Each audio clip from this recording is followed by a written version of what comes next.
ফরজ গোসল করার পদ্ধতি হলো, আপনার গোসল ফরজ হলে বাথরুমে গোসলখানায় গিয়ে সর্বপ্রথম আপনার শরীরের যে জায়গায় নাপাক লাগছে বা কাপড়ের যে জায়গায় নাপাক লাগছে সেই জায়গাটা কি করা, পরিষ্কার করে নেওয়া আগে। যদি আপনার জায়গাটা চিহ্নিত থাকে যে এই জায়গাটা নাপাক লাগছে, ওই জায়গাটা ধুয়ে ফেলান। এরপরে নামাজের জন্য যেভাবে আমি অজু করছি সেভাবে অজু করা। এরপরে অজু করা, হাতের কবজি ধোয়া, এরপরে কুলি করা, নাকে পানি দেওয়া, মুখ ধোয়া, হাতের কনুই পর্যন্ত ধোয়া, মাথা মাসা করা, এরকম অজু করা। অজু করার পরে এবার আপনি গোসল করেন।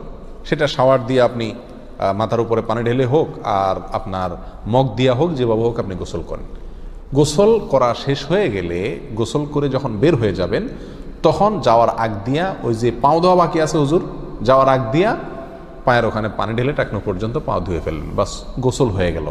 এই ভিতরে আপনার শরীরের প্রতিটি অঙ্গের প্রতিটি জায়গায় পানি পৌঁছানোর চেষ্টা করতে হবে। প্রকাশ্য অঙ্গ যেগুলো, নাভির প্যাচ থেকে নিয়ে, বগলের নিচ থেকে নিয়ে, আঙ্গুলের চিপা থেকে নিয়ে, প্রত্যেকটা জায়গায় যেন পানি যায়, সেজন্য সেখানে পানি পৌঁছানোর চেষ্টা করতে হবে। ডলার দরকার হলে ডলবে, যেভাবে ওখানে পানি পৌঁছাতে হবে। কানের প্যাঁচের ভিতরে, একেবারে গভীরে না, প্যাঁচগুলোর ভিতরে যেন পানি যায়, সেদিকগুলো খেয়াল রাখতে হবে। কোনো একটি জায়গা যদি শুকনা থাকে তাহলে কি হবে না, ফরজ গোসল হবে না। অতএব পরিপূর্ণ শরীর যাতে ধোয়া হয় সেদিকটা খেয়াল রাখতে হবে। নেল পালিশ ইত্যাদি বা কোনো রং টং ইত্যাদির কারণে যদি কোনো আবরণ থাকে শরীরের উপরে, তাহলে সেগুলো সরা নিতে হবে, তা না হলে কি হবে না, ফরজ গোসল আদায় হবে না। কথা, প্রথমে শরীর এবং কাপড় থেকে নাপাকগুলো ধুয়ে নেব, এরপরে অজু করব পূর্ণাঙ্গভাবে, পাও ধোয়া বাদে, এরপরে গোসল করব। আর বের হওয়ার সময় দোনো পাও টাকনো পর্যন্ত ধুয়ে তারপর বের হয়ে যাব। এই গোসলের সাথে আমার অজু হয়ে গেল। এই গোসলের পরে আর কি করার দরকার নাই, অজু করার দরকার নাই। অনেকে গোসলের পরে অজু করেন, এটা কোনো প্রয়োজন নাই।